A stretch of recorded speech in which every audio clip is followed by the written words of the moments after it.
Bhagavate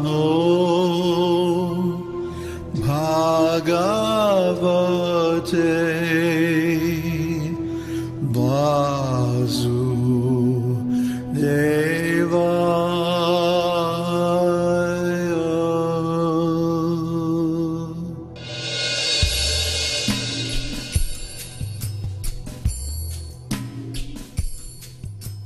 Hello, I'm David Hughes. Welcome to Your Perfect Body, the podcast of the Esoteric Teaching Community. Today's selection is an essay entitled, There Is No Death. Kṛṣṇa spoke Bhagavad-gītā to convince Arjuna that he should assert his rightful claim to the throne of the Vedic Empire and chastise his unscrupulous relatives headed by Duryodhana. Arjuna's refusal to fight at first in the Battle of Kuruksetra was predicated on his understanding that killing his relatives would be against the principles of religion. Therefore, Kṛṣṇa's instructions to Arjuna begin with the eternality of the soul and the illusory nature of the material bodily conception of life. Natvevaham jatunasham, natvam neme janadipaha, nachaiva na bhavishyama, sarve vayam ataparam. Never was there a time when I did not exist, nor you, nor all these kings, nor in the future shall any of us cease to be. Kṛṣṇa is trying to convince Arjuna that death does not take place for the soul. He says clearly, I myself, the Supreme Personality of Godhead, you, and all the other kings and soldiers who have assembled in this great battlefield are individual spirit souls. It is not a fact that we were ever non-existent at any time in the past. In the present, we are face to face, and we can see that we are existing as separate individuals. And in the future also, we shall exist individually, eternally. I am an individual person. You are an individual person, and he is an individual person. So I, you, and he or they, the first person, the second person, and the third person, have always been individuals, and this individuality continues eternally into the future. It is not that the soul will ever die, merge into another entity, or in any way lose his personality and individuality.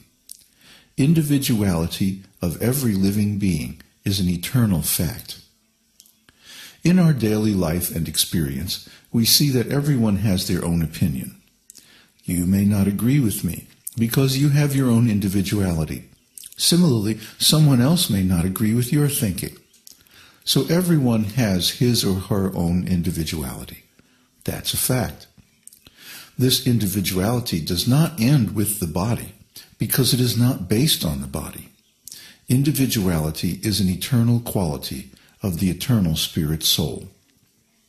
It is not a fact that the individuality of the soul is illusory or temporary. There is a class of Buddhist philosophers who say that the soul or mind is one homogeneous entity, and that after the annihilation of this body, the soul will merge into the total substance of mind or consciousness and cease to exist as an individual. They compare the soul to water. If you keep water in different pots, the water takes the shape of the pot.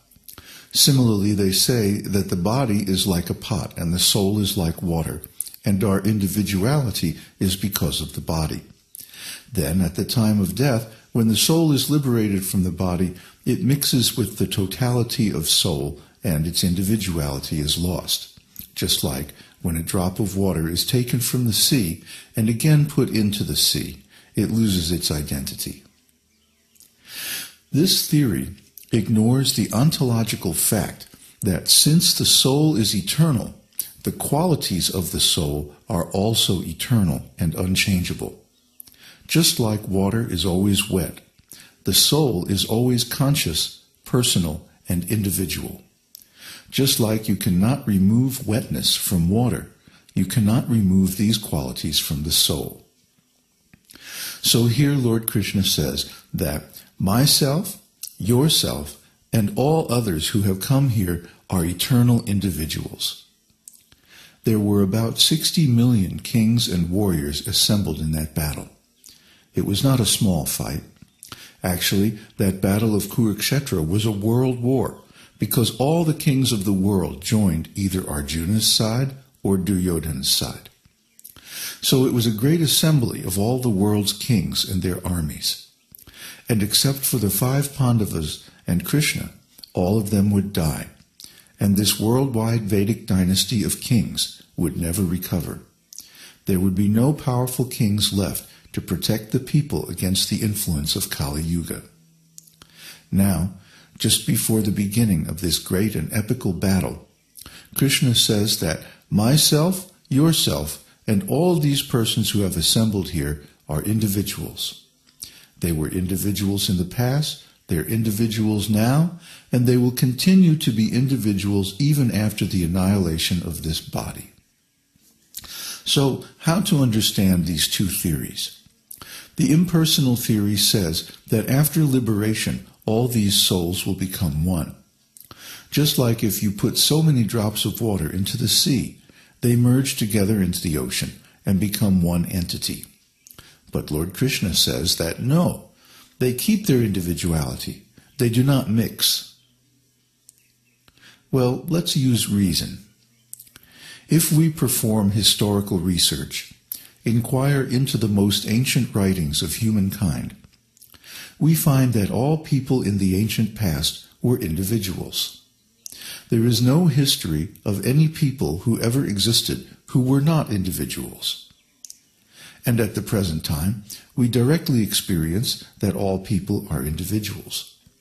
All living entities that we can find, either human being or animals or birds or anything alive anywhere, are all individuals. Each and every one is a unique and separate individual.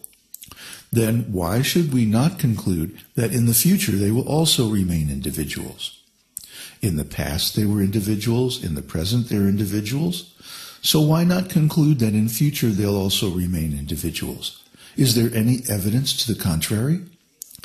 Can anyone show any living entity that is not an individual? Is such a thing even possible? So we naturally conclude that they will continue to be individuals in the future. Even if we do not have any philosophical knowledge of these two theories, personal or impersonal, by our own human reasoning and experience, we can understand that the impersonal theory is completely unsupported by any tangible evidence. In the entire history of the human race, all were individual persons. At the present moment, we can see that all are individuals. So why not in the future? How is it that in the future they'll mix up and become one homogeneous thing?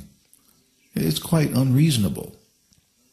It's reasonable to assume that a natural process observed to be consistent in the past and present will also remain consistent in the future. In astronomy, if you find that on a particular date the sun always rose at a particular time, and in the present we also observe the sunrise at the same exact time, then it's natural to conclude that the sun will continue to rise at that time on that date in the future. And in fact, astronomical tables are calculated hundreds of years in advance on that assumption.